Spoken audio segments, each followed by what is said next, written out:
తన సంపదలు గౌరవములు దహించిపోవు నీ లోకములో. ధన సంపదలు గౌరవములు దహించిపోవు నీ లోకములో.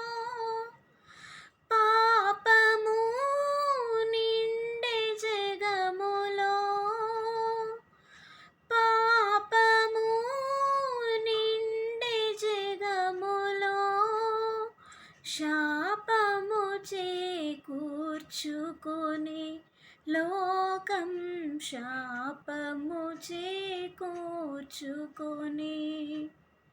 పరవాసిని నే జగమున ప్రభువా, నడచుచున్నాను నా